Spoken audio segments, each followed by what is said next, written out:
Ever heard about the barrel maker who ended up saving a president? Sounds a little far-fetched, doesn't it? Well, it's true. Alan Pinkerton, the founder of the Pinkerton Detective Agency, was that barrel maker. A fascinating story for sure. You've given us so much great material about the Pinkertons, and we're ready to dive in. Excited to explore it with you. We're going to uncover how they started and became so important in American law enforcement. And how they were part of some of the biggest events in American history. Oh, and we can't forget the captivating stories of how they chased down notorious outlaws. It's incredible how they rose to prominence when law enforcement was still in its infancy. It really was a wild time. The Wild West was truly wild, and organized crime was everywhere. The Pinkertons stepped right into that void. They brought their unique brand of justice to a field that desperately needed it.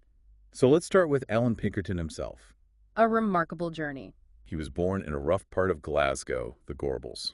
A tough neighborhood to grow up in. He was a Chartist, fighting for workers' rights in Britain. Things like universal male suffrage, secret ballots, basic rights we take for granted today. Exactly. But those activities forced him to flee to America. It's almost poetic. A man fighting for justice in one country ends up shaping it in another. His entry into detective work was completely by chance. A true twist of fate. Imagine he's out collecting wood for his barrels, Just a regular day. and he stumbles upon a counterfeiter's hideout. What are the chances? That unexpected encounter, along with his time as a deputy sheriff, ignited a passion in him. He saw a need for something better. A private detective agency, more efficient and reliable than anything else at the time. And so the Northwestern Police Agency was born. But they didn't stay small time for long. Their reputation grew quickly. Protecting railroads and their valuable cargo became their main focus. A vital service in those days. And big names like American Express and Wells Fargo trusted them with their security. That says a lot about the trust they built. Pinkerton was very particular about his agents, wasn't he? Absolutely. He instilled a strict code of ethics. Honesty, integrity, And avoiding unnecessary force. revolutionary ideas for the time, especially in that line of work. He knew their reputation was everything.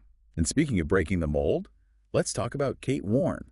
America's first female detective. What a trailblazer. She walked right into Pinkerton's office Yeah. and asked to be a detective. Not a secretary, a detective. Bold move. She argued brilliantly that women could excel in detective work. It was the 1850s. Women were underestimated, overlooked. Kate saw that as an advantage. They could blend in, gain trust, gather information men couldn't. She proved her worth in the Adams Express Company case, recovering $40,000, That solidified her place in the agency. and showed just how effective women could be in this field. A testament to Pinkerton's forward thinking. In a male-dominated field, he saw the value of diverse perspectives. He even went on to establish a female detective bureau led by Kate Warren. Incredible, unheard of in the mid-19th century. A truly progressive move.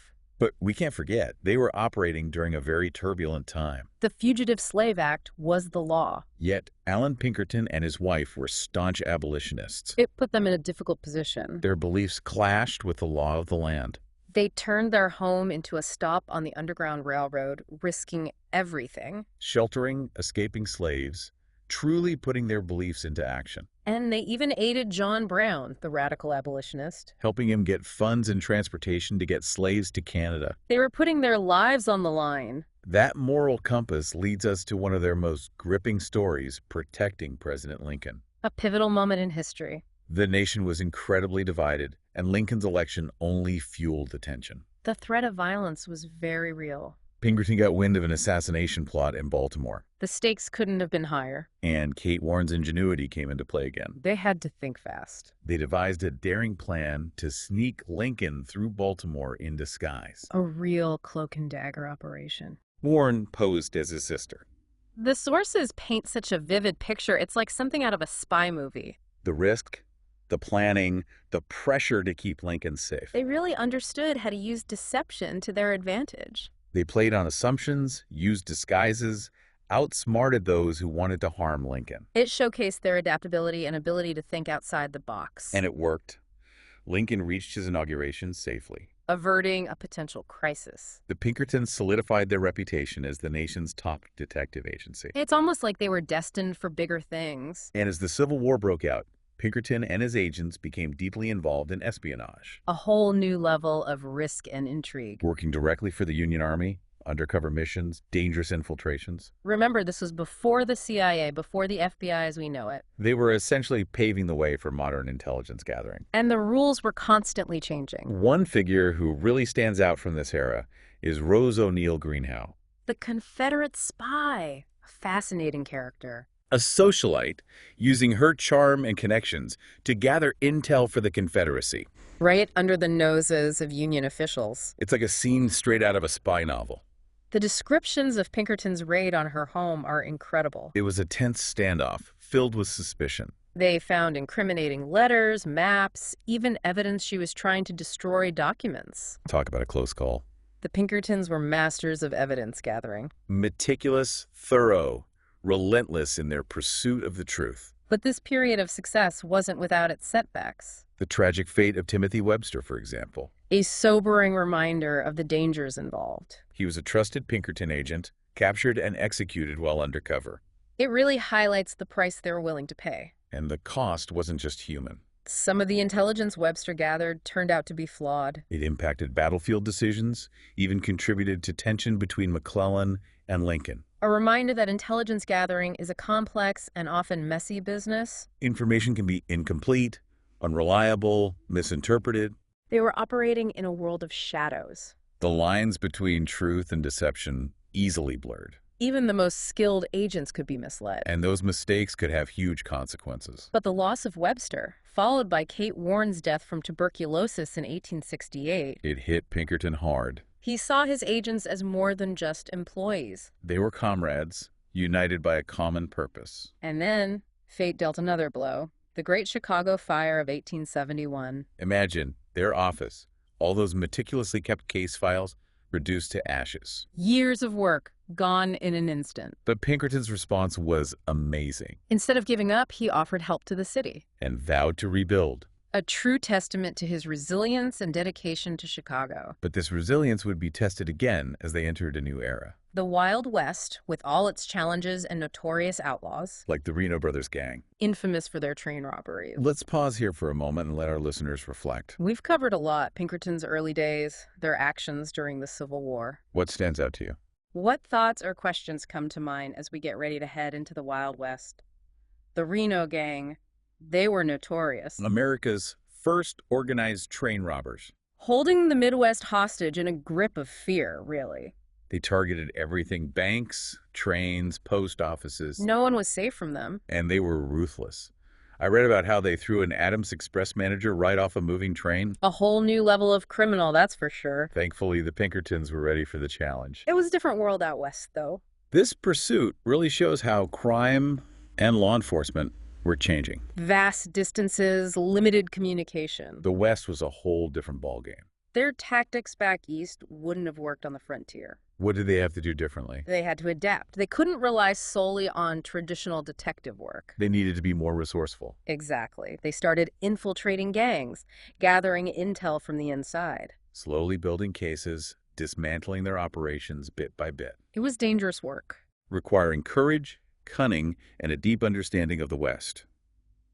I came across a story about Pinkerton's own son, William, Oh, yes, capturing those gang members in Iowa. but they escaped from jail, of course. It seemed like one step forward, two steps back sometimes. These outlaws were slippery. Networks of support, hidden hideouts, and always ready to use violence. Every capture was a struggle, every escape a reminder of the challenges they faced.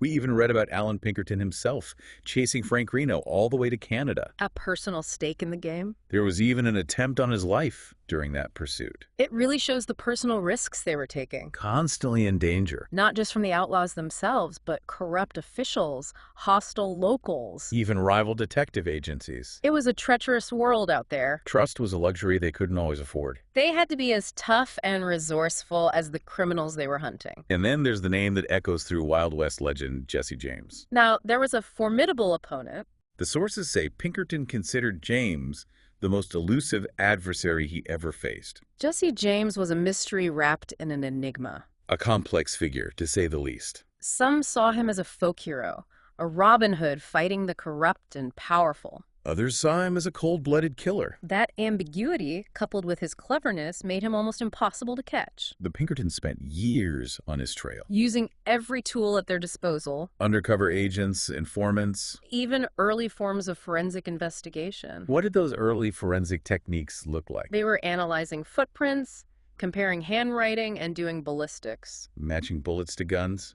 Cutting-edge stuff for that time. The Pinkertons were pioneers in using those techniques. There's something that struck me as odd. Oh. The sources suggest that Jesse James wasn't a purely evil villain. It's true, there was some moral ambiguity surrounding him. He existed in this gray area. Was he a symbol of resistance or a ruthless criminal exploiting the chaos? A question that's still debated today. It's what makes his story so compelling. So how did this pursuit impact the Pinkertons? Did they ever catch him? Well, that's a story for another deep dive. I guess some mysteries are better left for another time. But we can say that their relentless pursuit of outlaws like Jesse James solidified their place in history. And in popular culture, too. It's a mixed legacy, though, They were celebrated for their successes but also criticized for their methods. and their close ties to powerful corporations. Were they heroes or villains? It's a question that lingers. They were pioneers, but also agents of oppression. The embodiment of the contradictions of their time. And speaking of ethical dilemmas, their involvement in labor disputes seems particularly controversial. It's a complicated part of their story. The sources mentioned they were hired by companies to break strikes, infiltrate unions, and protect private property. Often using tactics that many saw as brutal. It was a far cry from their early days, when they were champions for the vulnerable. A shift in focus, for sure. How did this shift affect their public image? It does seem like a dramatic change. It really does. From protectors of the innocent to enforcers for the powerful. A shift in priorities, you could say. Did they become a tool for the very people they initially tried to hold accountable? It's a question historians still debate. There's no denying their involvement in labor disputes hurt their image. It alienated a lot of people. Their actions raised serious questions about the use of private police. And their potential for abuse. It's like a cautionary tale about unchecked power, A reminder that good intentions can go astray. especially when money and power get involved. It's a human nature, I suppose. Their story shows how important ethical boundaries are. And the need to hold everyone accountable. Even the most powerful. No one is above the law. The public outcry against their actions in those labor disputes speaks volumes. It really does. It underscores the need for transparency and oversight. Especially when it comes to private security forces.